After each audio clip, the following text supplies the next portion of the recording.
ఆ, అందరికీ నమస్కారం. ఈ కార్యక్రమానికి పిలిచిన మా శ్రీనివాస్ చక్రవర్తికి ముందుగా thank you. Yogita garu, you're doing a great job.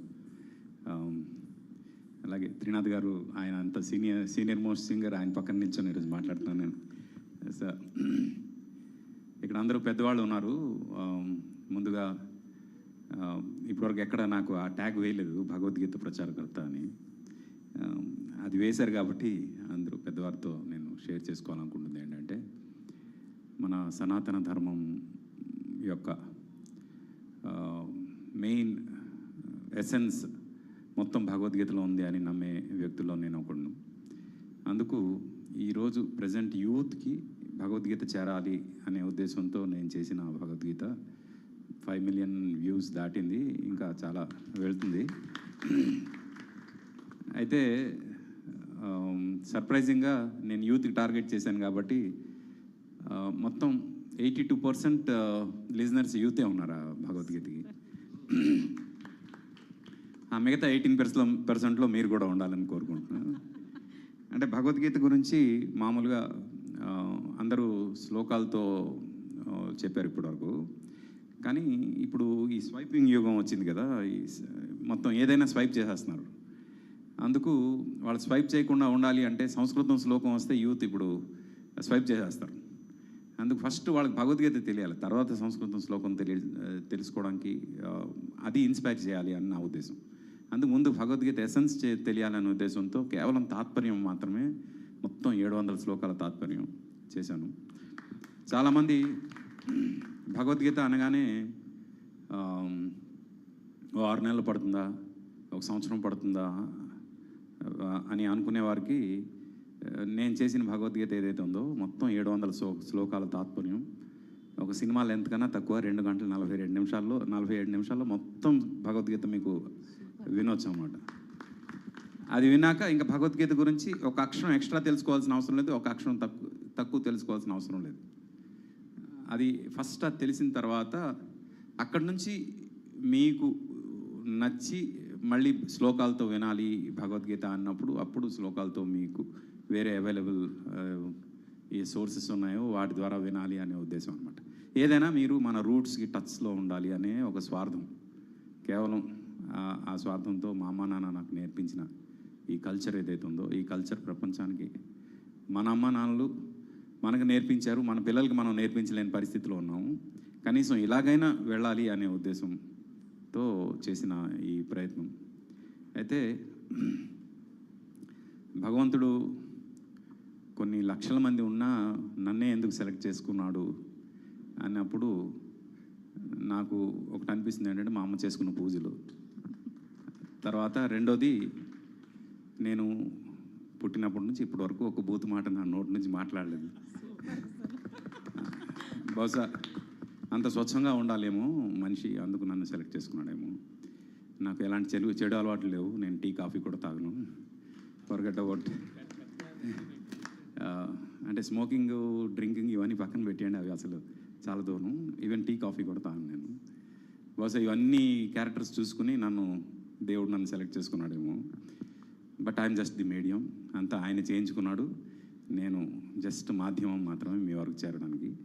ఇదంతా ఎందుకు చెప్తున్నానంటే, మీ నెక్స్ట్ జనరేషన్ అందరికీ కూడా ఇది చేరేలా చేయండి. ఎందుకంటే ఇది ఎంతమందికి చేరితే మన సనాతనం అంత స్ట్రాంగ్గా ఉంటుంది అనే ఉద్దేశం. ఎక్కువసేపు దీని గురించి మాట్లాడేసాను, సారీ. లేదు సార్, మీరు దాని గురించి, మిగిలిన అన్నిటి గురించి అందరూ మాట్లాడతారు, దీని గురించి మీరు తప్ప ఇంకెవరు మాట్లాడలేరు. మీకు ఆ భగవద్గీత ప్రచారకర్త అని ట్యాగ్ వేయడానికి ఒక చిన్న రీజన్ ఉంది. ఇక్కడున్న ఈ మనిషి హిందుత్వ ప్రచారంలో ఎక్కువగా పాల్గొంటూ ఉంటాడు. సో అందుకని చెప్పి మిమ్మల్ని వాళ్ళు గెస్ట్గా పిలవడానికి ఇది కూడా ఒక రీజన్ అయి ఉంటుందని నేను అనుకుంటున్నాను. మీరు ఇంకా దాని గురించి ఎంత చెప్పినా వినాలని ఉంది నిజంగా. మీరు take your own time please. అయితే భగవద్గీత గురించి చాలామంది మీరు తాత్పర్యం చెప్పారు, దీని తర్వాత దీని గురించి మీరు ఎక్స్ప్లెయిన్ చేయాలి అన్నారు, కానీ ఎక్స్ప్లెయిన్ చేయకూడదు. ఫస్ట్ ఆఫ్ ఆల్ ఎక్స్ప్లెయిన్ చేయకూడదని నేను ఎందుకు అంటున్నానంటే, నేను ఎంఎస్సి స్పేస్ ఫిజిక్స్ చదివాను ఆంధ్ర యూనివర్సిటీలో. అందుకు నాదంతా సైంటిఫిక్ టెంపరామెంట్ ఉంటుంది, నేను అంత సైంటిఫిక్గా అర్థం చేసుకునే ప్రయత్నం చేస్తాను. ఇప్పుడు 9వ అధ్యాయంలో ఒక చోట ఆయన ఆత్మను నేనే, పరమాణువు నేనే అన్నాడు. అంటే ఆత్మ అనేది విచ్ ఈజ్ ఫామ్లెస్, పరమాణు అనేది particle. Formless is always a wave form. అంటే I'm the wave, I'm the particle అని చెప్పాడు ఆయన. ఈ వేవ్ పార్టికల్ డ్యుయాలిటీ గురించి 5,000 సంవత్సరాల క్రితం ఆయన చెప్తే 1924లో స్క్రోడింజర్ అనే ఒక సైంటిస్టు వేవ్ పార్టికల్ డ్యుయాలిటీ గురించి చెప్పాడు. అంటే భగవద్గీతని సైంటిఫిక్గా అర్థం చేసుకుంటే అలా అర్థం చేసుకుంటాం. కానీ నాకు ఉన్న సైంటిఫిక్ బ్రెయిన్తో నేను అర్థం చేసుకున్నాను కాబట్టి మీరు అందరూ అలా అర్థం చేసుకోవాలనుకుంటే అది తప్పు అవుతుంది. అందుకు దీన్ని ఎక్స్ప్లెయిన్ చేయకూడదు అంటాను నేను. ఎందుకంటే ప్రతి ఒక్క మనిషికి తనకంటూ ఒక లైఫ్ స్టైల్ ఉంటుంది, తనకంటూ ఒక జీవన శైలి ఉంటుంది. దానికి తగ్గట్టుగా ఆ భగవద్గీతను అన్వయించుకుని తను అర్థం చేసుకోవాలి తప్ప నాకు అర్థమైంది మీకు చెప్తే అది నాలాగా మీ లైఫ్ స్టైల్ అవుతుంది, అది తప్పు. ఎందుకంటే మీ లైఫ్ స్టైల్కి అన్వయించుకునేలాగా భగవద్గీత ఎవరి లైఫ్ స్టైల్కి వాళ్ళు అన్వయించుకునేంత గొప్ప గ్రంథం అది, అంత గొప్పది. కాబట్టి ఇట్స్ లిమిట్లెస్. ఆ లిమిట్లెస్ దానికి లిమిట్ చేయడం నాకు ఇష్టం లేదు. అందుకు దాని తాత్పర్యం మాత్రమే చెప్పాను. ఆ తాత్పర్యాన్ని అర్థం చేసుకుని మీ వంతుగా మీరు ఎలా అర్థం చేసుకుని, మీరు ఎలా ఆకలింపు చేసుకుని మీ జీవితానికి అది ఎలా ఇది వాడుకుంటారు అనేది ఇట్స్ అప్ టు యూ. ఎందుకంటే it has got lot of positive science in it. అది చెప్దాం అనుకున్నా. అంటే ఇది మీరు మాట్లాడమంటే ఇలా మాట్లాడుతూనే ఉంటా. అయితే వచ్చింది బాలుగారి. ఆయన బాలుగారు అనగానే నేను ఇంకా నో అనలేను అన్నమాట. ఎందుకంటే మా నాన్నగారు ఆయన ఎప్పుడు ఒకే మాట అంటారు, చరణ్ వాయిస్ మీ వాయిస్ ఒకలాగే ఉంటుంది, నాకు మీ ఇద్దరు ఒకటే అనేవాడు. అంతకన్నా అంటే చిన్నప్పుడు ఒక అడవిలో పుట్టి అడవిలో పెరిగిన ఒక కుర్రాడు దూరం నుంచి ఒకసారి చూస్తే చాలు ఈ మనిషిని, ఆయన పాటలు వింటూ పెరిగాము, ఆయన పాటల వల్లే సింగర్స్ అయ్యాము ఇలా అనుకునే మనుషులకి ఆయనతో పాటు ఆయన సొంత బిడ్డలాగా ప్రయాణం చేసేంత ఒక అద్భుతమైన అవకాశం రావడం, మళ్ళీ మామ చేసుకున్న పూజలు అట్టే వల్లే నేను అనుకుంటా. ఎందుకంటే అది అందరి అదృష్టం కాదు, నా కొద్దిమంది అదృష్టవంతులు నేను కూడా ఉన్నందుకు చాలా చాలా చాలా చాలా గర్వంగా ఫీల్ అవుతా. ఆయన దగ్గర నుంచి నేర్చుకున్నది ఏంటంటే ఎంత ఎదిగినా ఒదిగి ఉండాలి. ఆ ఒదిగి ఉండడం అనేది ఆయన దగ్గర నేను చూసినట్టు ఇంకెక్కడా చూడలేదు. నేను చాలా చిన్నవాడిని ఆయన దగ్గర, కానీ వర్క్కి వచ్చేసరికి సార్ చెప్పండి సార్ ఇక్కడ ఏం చేయమంటారు సార్, సరే సార్, ఇంత సిన్సియర్గా. అంటే ఆయన ఎక్స్పీరియన్స్తో పోల్చుకుంటే, అంటే నా అనుభవం అంత లేదు నీ వయసు అనే డైలాగ్ ఉంది చూడండి, ఆ డైలాగు మా ఇద్దరికి పెర్ఫెక్ట్గా ఉంటుంది. ఆయన అనుభవం అంత లేదు నా వయసు. అలాంటిది ఆయన యాజ్ ఎ మ్యూజిక్ డైరెక్టర్ నేను కంపోజ్ చేసిన సాంగ్ పాడేటప్పుడు ఆయన ప్రతిదీ కూడా ఒక చిన్న స్టూడెంట్ మాట్లాడుతూ, అంటే ఆయన స్టూడెంట్ నేర్చుకునే పద్ధతి ఉంటుంది చూడండి, అది ఎంత ఎత్తుకున్నారు ఆయన, ఎంత ఒదిగి ఉన్నారు. ఏంటబ్బా ఈయన దగ్గర నేర్చుకోవాల్సింది ఇదే. మనం ఎంత ఎత్తుకు ఎదిగామని కాదు, మనం ఎంత ఒదిగి ఉన్నాం అనేది ఇంపార్టెంట్ అని. అది నేర్చుకున్నాక మిగతావన్నీ చాలా చిన్నగా అనిపించాయి నాకు. ఎందుకంటే ఇదే కదా జీవితం. ఇది తెలుసుకోకపోతే గర్వం కళ్ళు నెత్తికెక్కుతాయి, నెత్తికెక్కిన తర్వాత ఇంకేం కనిపిస్తుంది ప్రపంచం, అంత పైన చూస్తుంటాం. అది కరెక్ట్ కాదని నా ఫీలింగ్. అందుకే బాలుగారి దగ్గర నుంచి నేర్చుకున్న ఒక గొప్ప క్వాలిటీ వల్ల, అంటే ఉన్నంత వరకు నన్ను కలవని వాళ్ళంతా నాకు చాలా గర్వం అనుకుంటారు. కలిసిన తర్వాత ఓకే ఈ మనిషి అలాంటి కాదా అనుకుంటారు. అది కేవలం ఆయన దగ్గర నుంచి నేర్చుకున్న ఒక క్వాలిటీ, అది ట్రేట్ అది. అండ్ బాలుగారితో ట్రావెల్ చేసిన అతి కొద్ది మందిలో నేను కూడా ఒకడిని అని చెప్పుకోవడానికి చాలా గర్వపడుతూ, చాలా చాలా ప్రైవేట్ విషయాలు కలిసి కూర్చునేటప్పుడు, పర్సనల్గా కూర్చునేటప్పుడు ఆయన చెప్పిన సందర్భాలు అవన్నీ కూడా రికార్డెడ్గా ఉంటే చాలా బాగును. రేపు ప్రపంచానికి తెలియజేయడానికి చాలా చాలా విషయాలు ఉన్నాయి, అవన్నీ ఉంటే బాగును అనుకునే టైంకి ఆయన ఈ కరోనా వల్ల మనందరికీ దూరం అయిపోయారు. కానీ అవన్నీ రికార్డెడ్గా ఉంటే మాత్రం ఆయన దగ్గర ఉన్నంత ఇన్ఫర్మేషన్, అసలు హీ వాజ్ ఎన్ ఎన్సైక్లోపీడియా. ఎంత ఇన్ఫర్మేషన్ ఉండేదంటే ఆయన దగ్గర. మహాదేవన్ గారి దగ్గర నుంచి స్టార్ట్ చేసి మొత్తం లేటెస్ట్గా మా దేవి వరకు అందరి గురించి ఆయన దగ్గర వాళ్ళేంటి వీళ్ళేంటి అన్ని ఇన్ఫర్మేషన్స్ ఉండేవి. ఇంకోటి గొప్ప విషయం ఏంటంటే ఎవరి గురించి బ్యాడ్గా మాట్లాడేవాళ్ళు కాదు, అందరి గురించి పాజిటివ్గానే మాట్లాడేవాళ్ళు. అది అంటే డెఫినెట్గా మనిషి అన్నాక grey shade, every man every human is a grey shade. Whether you are travelling towards white or black, it's up to you.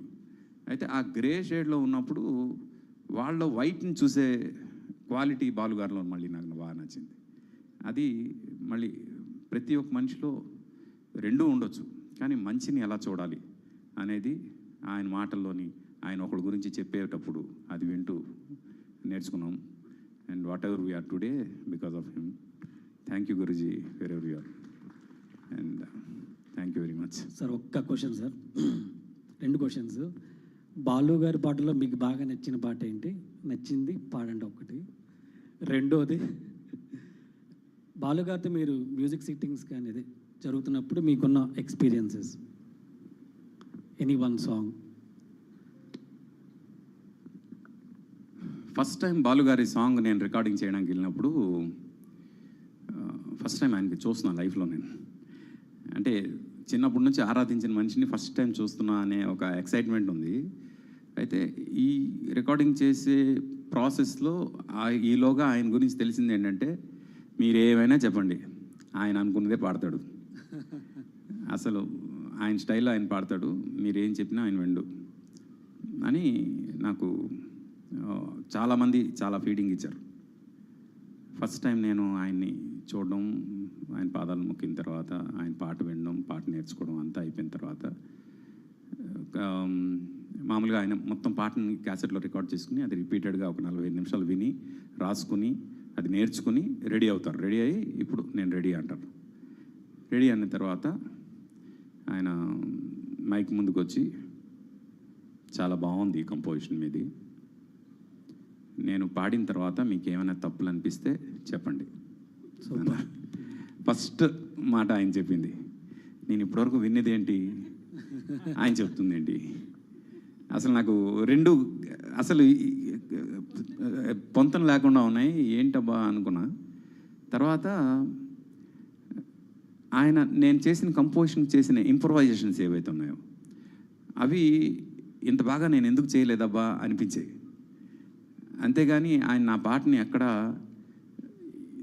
తప్పు చేస్తున్నారు అనే ఫీలింగ్ ఎక్కడా రాలేదు. ఎక్కడైనా 1-2 నోట్స్ నేను అనుకుంది రాకపోతే, గురుజీ ఇది ఇలా అంటే అవునా సరే అని వెంటనే అది కరెక్ట్ చేసుకుని పాడాను. ఇంత సిన్సియర్గా ఉన్నారు, ఈయన గురించి ఎంత వెనక ఎంత ప్రచారం ఉందేంటి అబ్బా అనుకున్నా. And that is my experience as first experience అన్నమాట ఆయనతో. ఇంకొక ఎక్స్పీరియన్స్ ఏంటంటే, సార్ నమస్కారం. Welcome sir. Ramaraju, MC Ramaraju గారి స్వాగతం. మా కన్నడలో ఒక సాంగ్ నేను కంపోజ్ చేశాను. కన్నడలో ఒక సాంగ్ నేను రికార్డ్ చేశాను, కంపోజ్ చేశాను. దానికి రికార్డింగ్కి బాలు గారు వచ్చారు. పర్వాలేదు కదా, మీరు వినే ఓపిక? Please sir continue. అది అది రికార్డింగ్కి బాలు గారు ఆ రోజు బెంగళూరు వచ్చారు. మార్నింగ్ 7 o'clock టైం ఇచ్చారు. మధ్యాహ్నం చెన్నై వెళ్ళిపోవాలి, మీ పాట పాడిన తర్వాత హీల్ స్టార్ట్ అని ఎర్లీ మార్నింగ్ 7 o'clockకి టైం ఇచ్చారు. 7 o'clockకి మేము రెడీగా ఉన్నాం. ఆయన వచ్చారు, వచ్చి పాట నేర్చుకున్నారు, పాట పాడేశారు. పాడేసిన తర్వాత బయటకు వచ్చారు. యాక్చువల్లీ ఆ రోజు 4 పాటలు రికార్డింగ్ ఉన్నాయి. మార్నింగ్ ఫస్ట్ పాట నాకు పాడిన తర్వాత ఇంకో 3 పాటలు రికార్డింగ్ ఉన్నాయి. బయటకు వచ్చి బయట ఇంకో 3 మ్యూజిక్ డైరెక్టర్లు వెయిట్ చేస్తున్నారు వాళ్ళ పాటలు పాడడానికి. వెయిట్ చేస్తుంటే వాళ్ళ పాటలు పాడించడానికి బాలుగారు బయటకు వచ్చి పాట పాడి ఆ 3 దగ్గరికి వెళ్ళి, మీ పాటలు ఇంకా నేను వినలేదు, ఆ పాటలు ఎలా ఉన్నాయో కూడా నాకు తెలియదు, డెఫినెట్గా చాలా బాగుంటాయి, మీరు నేను పాడాలని సెలెక్ట్ చేశారంటే డెఫినెట్గా చాలా బాగుంటాయి. అయితే ఇప్పుడే నేను ఒక పాట పాడాను, ఆ పాటని నేను ఎంతగా ఎంజాయ్ చేశానంటే ఈ పాటతో ఈ రోజంతా ఉండాలనుకుంటున్నా. సూపర్. మీ పాటలు ఇప్పుడు పాడితే ఆ పాట నాకు డిలీట్ అయిపోద్ది. అందుకు నా చెన్నై ప్రోగ్రామ్ నేను రేపటి పోస్ట్పోన్ చేసుకుంటా, మీ రికార్డింగ్స్ రేపు మార్నింగ్ పెట్టుకుంటా. ఇవాళ ఈ పాటతో నేను ఉండేలాగా నాకు పర్మిషన్ ఇవ్వండి అని అడిగారు వాళ్ళకి. అండ్ అది one of the best experiences నాకు. ఎందుకంటే అంత పెద్ద లెజెండరీ మ్యూజిక్ డైరెక్టర్, రోజుకి 28 పాటలు పాడిన సందర్భాలు ఉన్నాయి ఆయన. ఒక పాట పాడిన తర్వాత పాడబోయే పాటల్ని పాడకుండా ఆ పాటతోనే ఈ రోజంతా నేను ఉండాలి అనుకోవడం అనేది చాలా గొప్ప ఫీలింగ్ వచ్చింది. ఆ పాటకి ఆయనకి కర్ణాటకలో ఒకసారి నంది వచ్చింది. ఆ తర్వాత ఈయన కన్నడిగా కాదు కాబట్టి అని చాలా సందర్భాల్లో ఆయన పేరుని ఇగ్నోర్ చేశారు. కానీ ఆ పాటకి ఆయన ఇగ్నోర్ చేసే అవకాశం ఇవ్వలేదు. సెకండ్ నంది వచ్చింది మళ్ళీ ఆ పాటకి ఆయనకి. అది one of the best experiences నాకు. ఆ పాట ఏమైనా పాడగలరా సార్ మా కోసం? ನೆನಪು ನೆನಪು ಅವಳ ನೆನಪು ಸಾವಿರದ ಸವಿ ನೆನಪು ಅವಳಾದೆನು ಹುಣ್ಣಿಮೆಯ ಬೆಳಗು ಕಾಡುವ ಏತಕ್ಕೆ ಧಮನಿ ಧಮನಿಲು ಪ್ರೀತಿಗಾನ ಒಡಲ ಒಡನಾಡಿ ಅವಳೇ ನೆನಪು ನೆನಪು ಅವಳ ನೆನಪು ಸಾವಿರದ ಸವಿ ನೆನಪು. Excellent sir. వెరీ మీ గొంతులోనే బ్రీజినెస్ కనబడుతుంది సార్. సో బాలుగారి పాటల్లో ఏమన్నా మీ నోటి ద్వారా ఒక్కసారి వినాలని. అంటే ఈ పాటలో ఆయన వాయిస్ నాకు ఎందుకో చాలా ఇష్టం. ఓ పాప లాలి జన్మకే లాలి ప్రేమకే లాలి పాడనా తీయగా ఓ పాప లాలి. సూపర్. అలాగ పడుకోవాలనిపిస్తుందండి. అదే thank you so much sir. So sir చెప్పారు కదా, నాకు ఏ దురలవాట్లు లేవని. ఆలోచనలు లేకుండా, దురలవాట్లు లేకుండా, అంత కల్మషం లేని మనసు ఉన్నప్పుడు ఆ గాత్రం కూడా అంతే కల్మషం లేకుండా ప్యూర్గా ఉంటుందేమో. Super sir, thank you so much. ఆ 2 లైన్లు ఇవాళ రోజంతా నేను ఇంకో పాట పాడిన ఇంకా. Thank you sir, thank you so much. ఒకసారి చింతలపూడి త్రినాథరావు గారిని అలాగే వంశీ రామరాజు గారిని కూడా వారి బ్లెస్సింగ్స్ ఇవ్వాల్సిందిగా కోరుతున్నాను. అందరికీ నమస్కారం.